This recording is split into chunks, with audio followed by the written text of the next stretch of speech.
Thank you everybody for coming out tonight. This is a great event, and my whole team is happy to be a part of it. We'll get started. My name is Joe McMahon. I am one of the co-founders of Magnet. It is a mobile application that helps bring friends together and create spontaneous activities. So what I'd like to go over is identify really the problem that mainly the millennial generation, my generation, born between 1985 and 2000, are really starting to face, and even a lot of you will be able to relate to it, because it's a problem that exists, but not everybody might know it yet. Then I'll go into a little bit about our competitors and how we take advantage of what they have done and how we build on it, how we're better, and then talk about the future and go into our plans. So first is the opportunity, the millennial planning problem, as we like to call it. So like I touched on before, our generation has grown up, and it's individual, and growing up with this instant communication. We have smartphones, we've had the internet, we've had a bunch of cool stuff that's really let us be kind of lazy, to be honest. We can just Google things. We don't have to study our textbooks and memorize functions. Google it. We can also reach out to our friends quickly and easily. Sitting on the couch, send out texts, phone calls. It's instant. We don't have to grasp onto every minute down at the diner back in the day, as you would say.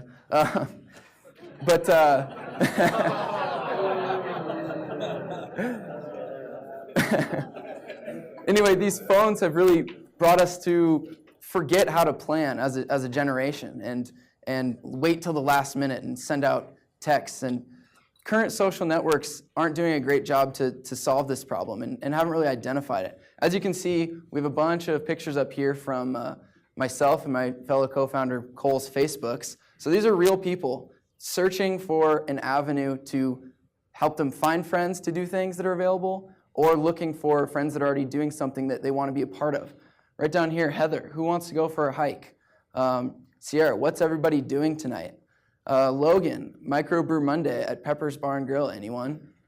Searching for people. He has a designated event and mentioning someone with him. There might be two of them, or he's wondering if Josh wants to go.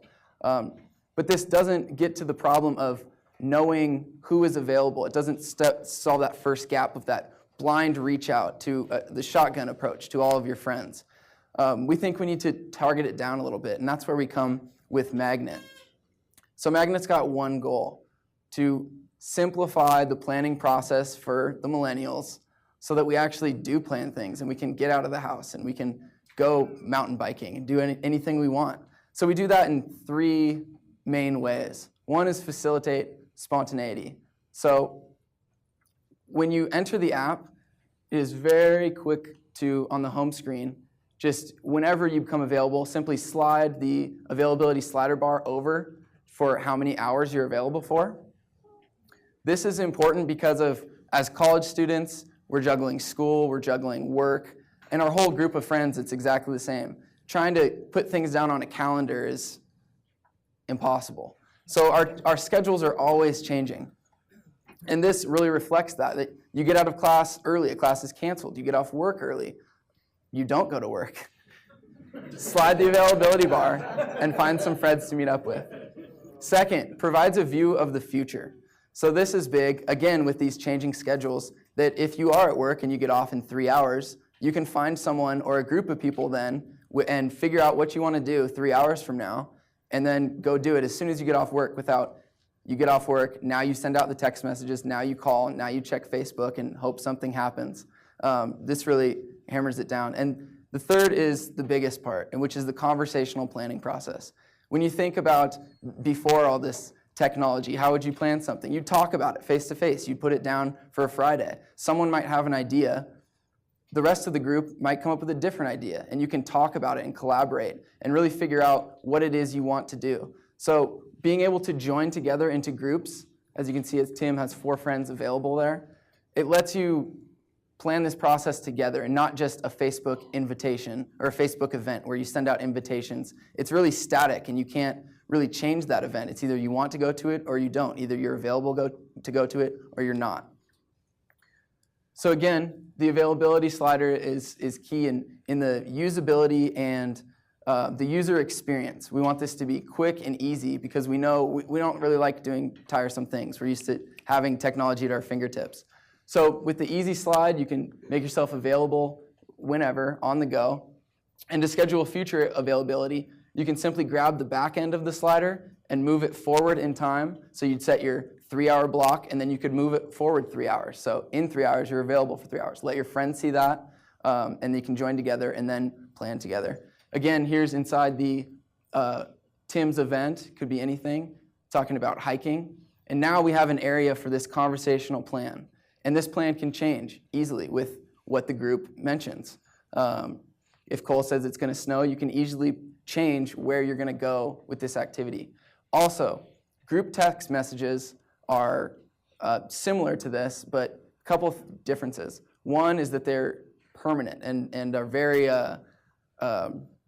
they're permanent. You can't leave them. You can't leave them. If you don't want to be in them, if you get one and your friends are talking about, let's go mountain biking at 5, and you're at work at 5, and you're in that group text message, you keep getting all of the texts about the plan for the event that you can't go to. That sucks. So with this, you have the ability to join a group, and if it's something you don't want to do or suddenly become unavailable, you leave the group. Simple as that, and you go on your way, and they go have fun. Now, a little bit about the competition. There are 2 apps we would identified as main competitors that address the same problem, but in different ways and not really get to the root of the problem. Move Together is basically an event invitation app. So it's based off Facebook, and it lets you just create quicker Facebook events and send them out to your friends. This, again, doesn't solve that idea of I want to know who's available before I ask them to do something. Takes that step away. Brings in the shotgun approach like Magnet does. Target individuals that are actually available. Also, who's free? They do touch on this availability aspect that I want to broadcast when I can go do something. Couple things. You can only broadcast current availabilities, so there's no view into the future like you can with Magnet. So you're either on it when you're available or off. You're not scheduling anything in advance. And also, users can't form groups in the app. It's just one-to-one communications, whereas Magnet, you can get together and really get that conversational planning process going. Now, a big factor that sets us apart from the last 2 competitors is what our team, who is on our team, and what we've done over the past year. So we start with Cole Halverson. He's my co-founder. He graduated with an MIS degree out of the School of Business last year. I will be graduating on Saturday. Woohoo. Thank you. Also with a degree in Management Information Systems. And early on, we attracted Tim Christensen, who most of you know, local guy, made Vans.com's e-commerce website, was ranked #1 by Consumer Reports for electronic e-commerce website. Also recently released an app, Liners, and he helped us along the way, spending our last year really hammering out what Magnet could do so we could figure out what it really should do to give the best user experience to the users. And recently, we brought on board Jackson Smith. He is a junior, finishing up his junior year at Sentinel High School. He started programming when he was 10 years old. He's made multiple apps, founded Open Mind Gaming with a few of his friends. They create games on the Android platform. So he's a great asset to have on our team. Where we are right now, a little differently than some of the other groups. We are currently in development. We have user interfaces designed. We expect to launch somewhere in August, hopefully August 1st. We have raised, bootstrapped some money, $15,000 in equity. And that money will get us to the launch point and beyond, we think, to around 250, 300,000 users to start off with. We also have a live website currently that you can go to and enter your email and get on a list to be notified about updates to Magnet, when it's going to be released, kind of start to build a buzz. That's a big thing with the release of this app, is that we need to get people on board and using it. So if we can get people to sign up early, create a little buzz, they can tell their friends, and so when it comes out, we can really get a solid user base formed and moving. Right now, we have projected user base by year. This is based roughly off of Instagram's rate of growth. We assume about 20% of that rate of growth, And that is based on promotional things like we'll do, like the signing up early and getting in line, if you will. Facebook promotional posts, press releases, try to get our name out there and really get a buzz for this cool new app that's coming out with a great user experience. Now, because we are so flexible and our costs are really not fixed at all, very variable costs, we have the opportunity to really experiment with things that other models can't. This is a business model that we want to test out what works and what doesn't. So we've identified a couple things. One is just charging 99 cents. If we think we can offer a good enough product for the users that they'll receive enough benefit out of it to pay $1 for it. Another idea is to maybe give the first 6 months free and then charge 99 cents so they can realize the value that they're paying and then happily roll into the 99 cents. Another one is enterprise, target businesses, and see if we can relate the slider idea, the availability, the spontaneous communication to a business-oriented environment, enterprise environment. Lastly, the one that is our favorite is advertising model. And this would be what we call attractions. This is businesses that can sign up and pay to have their advertisements or promotions pumped to the people that are available in corresponding times. For example, the happy hour special. That would be pushed to people that correspond in the availability, that are available during the time that special is going on. One huge thing that happens with this advertising is that we can create revenue to eventually, if we can get it right, to sustain ourselves with this revenue model. Also, the advertising method gives us what we like to call TP3. And that is, we are the only system that can identify a specific time people are doing things, a specific place, with what people, and with what purpose they have. So we can identify that we have a group of 4 people that are going golfing at 7 a.m. and where was place? Time. Yeah, and which course? Yeah, the place. Which course it's at. Thank you.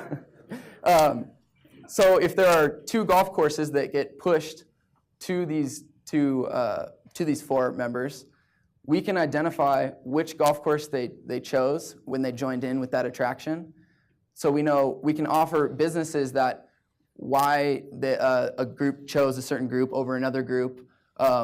Just endless analytics that can be performed to really target. It's immense a level of targeted advertising that isn't really seen yet. With that, we need to go forward. We have enough money to go forward from launch. So it very depends what model we go after, how that works out. If we start to grow, we'll look at the Series A round of funding in the fall of roughly $500,000. That will help us push through and kind of get to that hockey stick point that is seen with social apps, Snapchat, Instagram. Once they hit a certain point, they really start to grow and expand and bring on a whole lot of users. So we'd need to drive costs down, our operating costs as low as possible to preserve that capital, as well as look for outside sources of funding to then help us operate. And we are looking at primarily a return on investment of a liquidity event after year 3, value ourselves at between $100 and $150 million. And this number is based off of Snapchat's recent last round of funding, where their value per user was based at $4.70 per user. So with that, I'd like to open up any questions. Just remember, when you see people out biking, that this is Magnet.